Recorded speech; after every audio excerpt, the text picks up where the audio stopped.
दंगल में बात कर रहे हैं पार्लियामेंट में हो रहे हंगामे की। इसी बीच मेरे साथ जुड़े हैं सुभाष बराला, राज्यसभा सांसद हैं हरियाणा से। उनसे बात करेंगे मौजूदा हालात पर। सुभाष बराला जी नमस्कार। नमस्कार मनोज जी।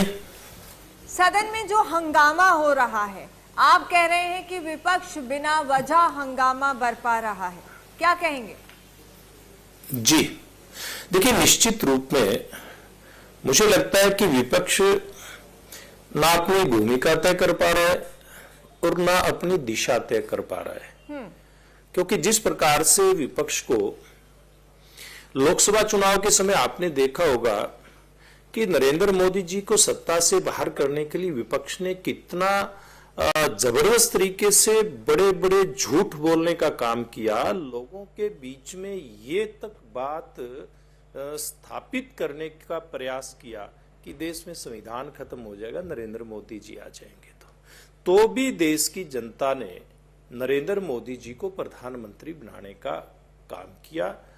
और इसी प्रकार से अब लगातार जो चुनाव पिछले कुछ महीनों से आते जा रहे हैं, ज्यादातर प्रदेशों में भारतीय जनता पार्टी की ही सरकारें लगातार या तो रिपीट होती जा रही हैं, या नया प्रदेश हम लोग छत्तीसगढ़ जैसे भारतीय जनता पार्टी ने कांग्रेस पार्टी से छीना, ऐसे उनसे छीन करके अपनी सरकारें बना रहे हैं। तो मुझे लगता है इस प्रकार का जो राजनीतिक परिदृश्य पूरे देश के अंदर उभर करके आया है जी। तो कांग्रेस पार्टी अपनी भूमिका नहीं तय कर पा रही है कि भारतीय लोकतांत्रिक व्यवस्था में किस प्रकार से अपनी भूमिका तय करे।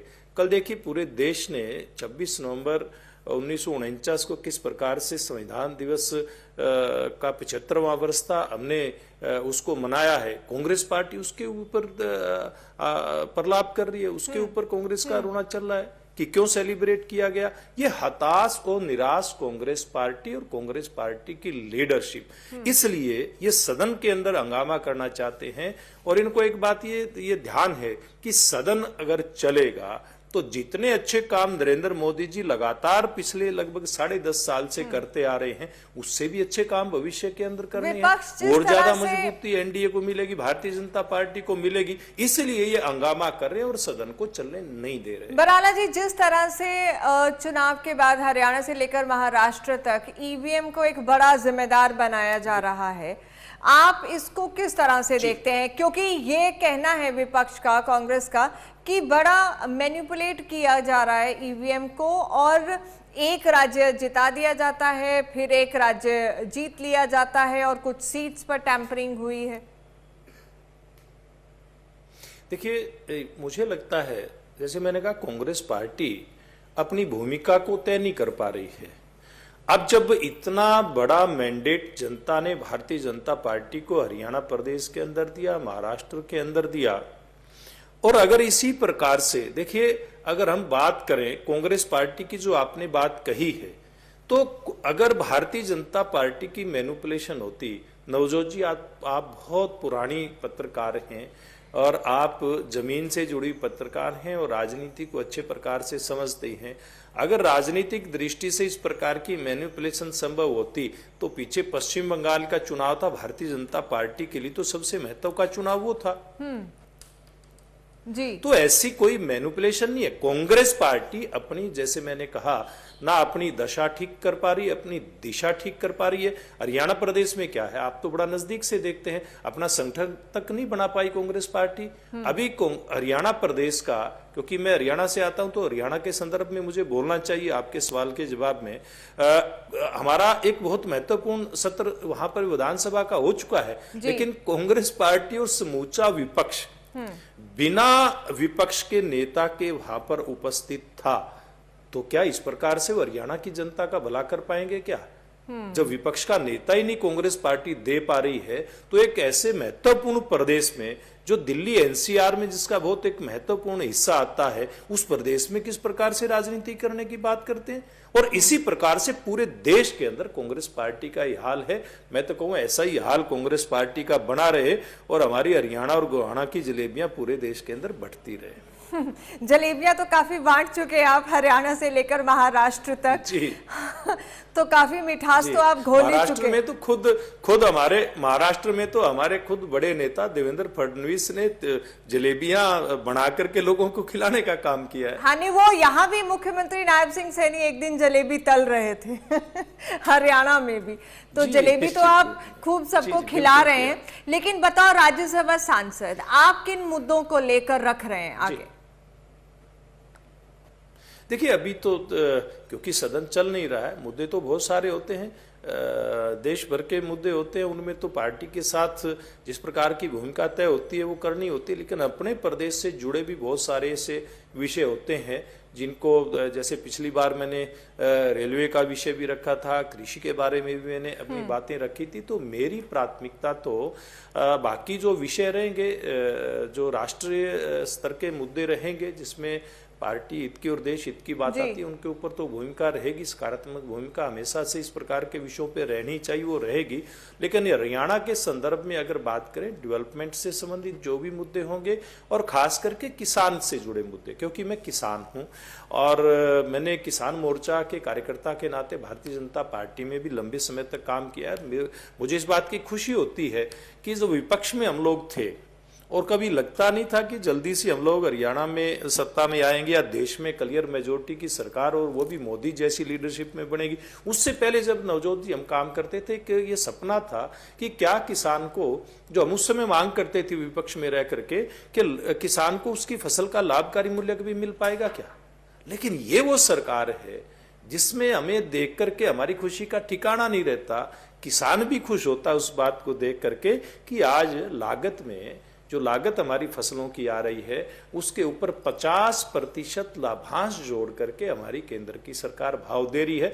और मैं धन्यवाद करूंगा नायब सैनी जी जो हरियाणा के मुख्यमंत्री हैं, वो सब फसलों को मतलब उन्होंने जो खरीदने की घोषणा की थी एमएसपी के ऊपर, उसकी खरीद उन्होंने शुरू कर रखी है। तो यही मुद्दे हमारे लिए, तो इससे बढ़ करके कोई मुद्दा नहीं है कि हम देश और किसान के लिए कुछ कर पाए। ऐसे मुद्दों को उठाना मेरी प्राथमिकता रहेगी। फिर से एक बार राज्यसभा की सीट जो खाली हुई है और राज्यसभा चुनाव को लेकर नोटिफिकेशन जारी हो गया है, क्या देखते हैं इस चुनाव को लेकर? जी देखिए, मैं तो वही देखता हूं जो पहले मैं देखता आया हूं कि हमारा केंद्रीय नेतृत्व तय करता है, इसमें हमारी कोई भूमिका नहीं है। केंद्रीय नेतृत्व और प्रदेश नेतृत्व से बातचीत करके, विचार विमर्श करके, क्योंकि विपक्ष तो कहीं दिखाई नहीं दे रहा, निश्चित रूप तो से जी विपक्ष कहीं दिखाई नहीं दे रहा। ठीक कह रहे हैं। हाँ, विपक्ष की तो कोई एक मैं कहना चाहूंगा बड़ी स्पष्टता के साथ, विपक्ष तो इसमें केवल और केवल दृष्टा की भूमिका में रहेगा, यानी कि एक दर्शक की भूमिका में रहेगा। विपक्ष के पास इस विषय में कुछ नहीं है। सांसद राज्यसभा में भारतीय जनता पार्टी का आएगा और केंद्रीय नेतृत्व, प्रदेश नेतृत्व जिस भी नाम को तय करेगा वही नाम आएगा और अच्छा नाम आएगा, मैं तो कहता हूँ। अच्छा, क्योंकि तीसरी बार सरकार बनी है भाजपा की, कितने चैलेंजेस आप आगे देखते हैं? क्योंकि उम्मीदें बढ़ जाती हैं तो चुनौतियां भी रहती हैं।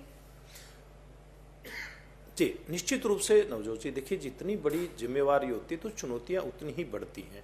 और हमारा राष्ट्रीय नेतृत्व, चाहे वो सरकार के नेतृत्व के नाते नरेंद्र मोदी जी की भूमिका की बात करें, अमित शाह जी की भूमिका की बात करें, या संगठन में माननीय राष्ट्रीय अध्यक्ष नड्डा जी से लेकर के उनकी पूरी टीम की बात करें, या प्रदेशों में हमारी इकाइयों की बात करें, मुख्यमंत्रियों समेत सारी इकाइयों की, सबकी भूमिका और सबकी जिम्मेवारी निश्चित रूप से बढ़ी है।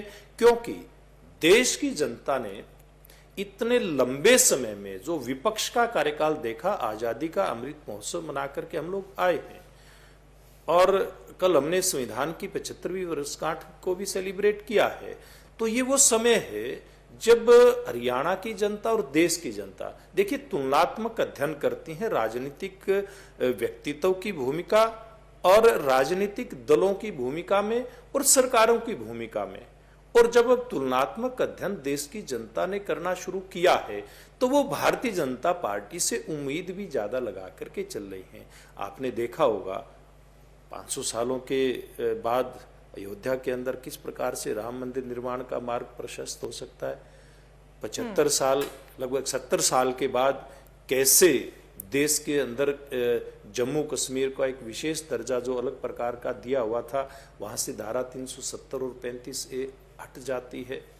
कैसे दुनिया के अंदर भारत का डंका हर दृष्टि से बजता है।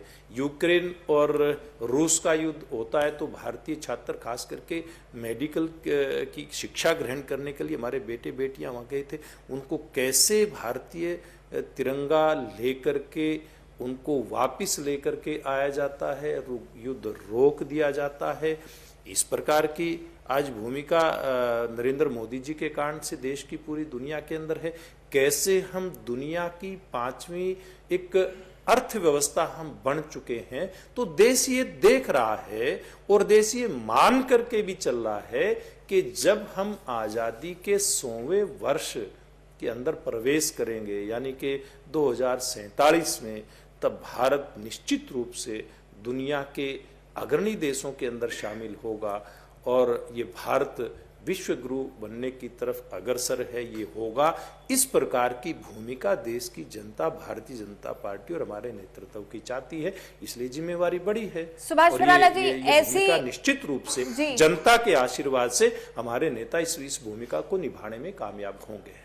क्योंकि आप प्रदेश अध्यक्ष भी रहे, आपको लगा कि संगठन मजबूत था और विपक्ष यानी कि कांग्रेस वाले अब खुद ही मान रहे हैं कि हमारा संगठन नहीं रहा, तो ये हमारी बहुत बड़ी कमजोरी रही। तो आप मानते हैं कि संगठन मजबूत होना पन्ने तक ये एक बहुत बेनिफिट रहा भाजपा के लिए रणनीति के अलावा? देखिए, निश्चित रूप से रणनीति के अलावा ये संगठन की जो मजबूती है निश्चित रूप से काम आती है।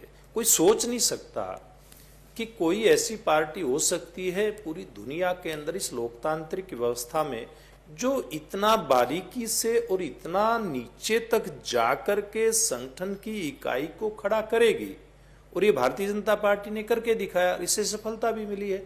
तो इसके कारण से मैं समझता हूं कि भारतीय जनता पार्टी ने जो अपेक्षित जो परिणाम था वो हरियाणा प्रदेश या अन्य प्रदेशों में देने का काम किया है। राष्ट्रीय स्तर पे हमारी पार्टी अनेकों प्रदेशों में अपनी जो संगठनात्मक इकाई है उसको मजबूत करते हुए बूथ और बूथ के बाद पन्ने तक पहुंची है, जिसके परिणाम आए हैं निकल करके, और भविष्य में और अच्छे परिणाम कुछ भीतरघात की बातें हुई आएंगे। जी बराला जी, कुछ भीतरघात की बातें हुई और कुछ विधायकों ने ये कहा कि कुछ अफसरों ने भी जो है पार्शियलिटी की और विपक्ष का साथ दिया। आज मतलब मुख्यमंत्री ने विधायकों के साथ जो बैठक की उसके बाद ये बयान निकलकर सामने आए कि उन पर कड़ी कार्रवाई होगी। आप इसको किस तरह से देखते हैं? जी देखिए, निश्चित रूप में जो बात हमारे माननीय विधायक गणों ने की है मुख्यमंत्री जी के साथ, बड़ी गंभीर बात उन्होंने की है, और जो भी उसमें उपयुक्त कोई निर्णय लेकर के कार्रवाई की बात होगी, हमारे मुख्यमंत्री नायब सैनी जी हर प्रकार से सक्षम हैं किसी भी प्रकार का निर्णय लेकर के और उसको लागू करने में वो करने का काम करेंगे। प्रदेश के हित में जो भी काम करने की आवश्यकता होगी निश्चित रूप में हमारे मुख्यमंत्री नायब जी करेंगे। तेलंगाना के चीफ मिनिस्टर का एक बयान आया था, एक मीडिया से बातचीत करते हुए उन्होंने ये कहा कि रणनीति कांग्रेस की फेल रही, वहां देखना चाहिए था। दूसरा, ये चुनाव स्थानीय मुद्दों पर चला गया, ये मोदी वर्सेस राहुल गांधी होना चाहिए था। देखिए, मैं पहले भी बात कही है, कांग्रेस पार्टी ना अपनी दशा को संभाल पा रही है, ना अपनी दिशा तय कर पा रही है। उसको ये नहीं समझ में आ रहा कि जब राष्ट्रीय महत्व के मुद्दों को उठाने की बात आती है तो पता नहीं कहाँ अपनी उससे लय से भटक करके नीचे प्रादेशिक स्तर पे चले जाते हैं। जब प्रादेशिक विषयों की मुद्दों की बात करनी होती है तो राष्ट्रीय स्तर पर जाकर के अपनी बात करते हैं। तो कांग्रेस पार्टी अपनी दिशा तय नहीं कर पा रही है नवजोत जी, और मैं समझता हूँ कि एक जिस प्रकार का कांग्रेस पार्टी ने एक रवैया अपनाया है उसमें नेतृत्व की क्षमता है नहीं है, वो ये नहीं देखते हैं। वो ये देखते हैं कि ये गांधी परिवार की इच्छा क्या है, यानी कि वर्तमान में राहुल जी की इच्छा क्या है। केवल और केवल राहुल जी की इच्छा की पूर्ति के लिए कांग्रेस पार्टी जब भी जिस भी प्रकार का कोई कदम उठाती है तो उसको इसी प्रकार के परिणाम भुगतने पड़ते हैं। कांग्रेस का ये कहना कि डीपोलराइजेशन कर दी गई थी भाजपा की तरफ से, आप इस पर क्या कहना चाहेंगे बराला जी? देखिए, पोलराइजेशन किस प्रकार की पोलराइजेशन, मेरे को जो समझ में आती है, पोलराइजेशन दो प्रकार के विषयों के ऊपर मुझे लगता है जो हो रही है। एक है विकास के मुद्दे, देश को ऊपर लेकर के ऊंचाइयों पर लेकर के जाने के मुद्दे, और दूसरा आता है जब राष्ट्रवाद की बात आती है तो भारतीय जनता पार्टी निश्चित रूप से सांस्कृतिक राष्ट्रवाद की बात करती है और उसके ऊपर चाहती है कि अगर पोलराइजेशन हो तो हो, इसमें कोई बुराई है तो आप बताइए, विपक्ष इस बात का जवाब मांगिए। मुझे नहीं लगता इन विषयों के अलावा कहीं कोई पोलराइजेशन की बात आती है। इस बार का हरियाणा विधानसभा की जो तस्वीरें बड़ी अलग नजर आती है, क्योंकि जो पार्टी 10 विधायकों के साथ आपकी सहयोगी पार्टी थी, इस बार नाम निशान भी नहीं है विधानसभा में। इनेलो के 2 चेहरे जरूर नजर आते हैं।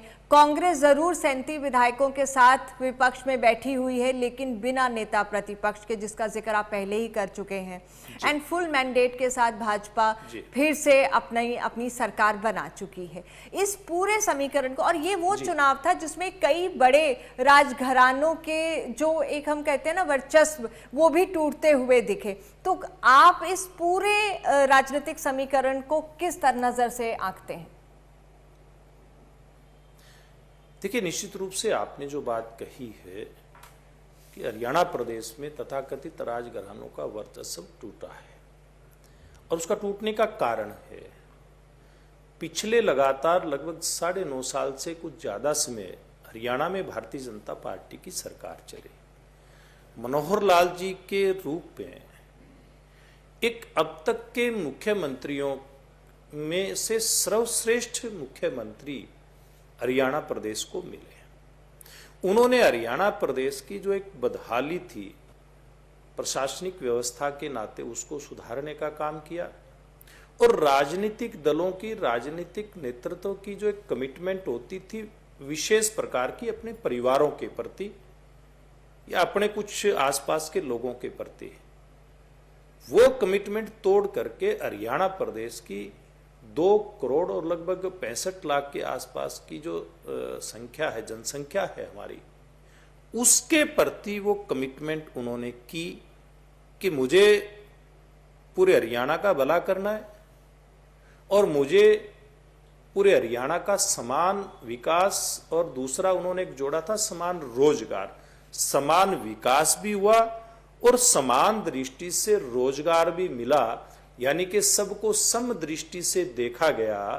और वो दृष्टि थी उन लोगों की पर्ची खर्ची खत्म करके, उस सिस्टम को पूरी तरह से कोलैप्स करके, ध्वस्त करके, नेस्तनाबूद करके, और मेरिट के आधार पर नौकरियां भी मिले और मेरिट के आधार पर डेवलपमेंट के काम भी हों। इस सारी व्यवस्था को जो बदलने का काम पिछले 10 साल में पहले मुख्यमंत्री मनोहर लाल जी ने किया, और ऊपर से केंद्र में जो सरकार पिछले 10 साल से चल रही थी, बाद में तीसरी बार नरेंद्र मोदी जी प्रधानमंत्री बने, और एक देश की जनता का विश्वास जो तीसरी बार मोदी जी ने हासिल किया, एक ये बड़ा फैक्टर था। और एक तीसरा जो बड़ा फैक्टर था हरियाणा के अंदर उन लोगों की सत्ता को नेस्तनाबूद करते हुए तीसरी बार सरकार बनाने का, वो था हमारे मुख्यमंत्री, जो वर्तमान मुख्यमंत्री हैं, उसमें उनके हाथ में बागडोर आ गई थी चुनाव से पहले, नायब जी, उनका नायाब तरीका काम करने का, हमेशा से हंसते मुस्कुराते जनता के बीच में। अगर आप 2 बजे 3 बजे भी अपने आवास में जाते हैं, अगर कोई भी प्रदेश की जनता का एक भी कोई अगर जिम्मेवार नागरिक वहां खड़ा मिलता है अपनी बात कहने के लिए, उसकी भी बात सुन करके वो जाते हैं। तो सारी ऐसी बात थी कि जिन्होंने पूर्व के सब जो लोगों के अनुमान थे उनको भी ध्वस्त कर दिया, पुरानी जो धारणाएं थी परिवारों की उनको भी ध्वस्त कर दिया, और तीसरी बार, पहली बार नवजोत जी ऐसा मौका आया है कि हरियाणा प्रदेश के अंदर किसी भी पार्टी की सरकार तीसरी बार लगातार सत्ता के अंदर आई है। बिल्कुल, तीसरी बार आई है, जिम्मेदारियां भी हैं, चुनौतियां भी हैं और इन्हें ही पार पाना है।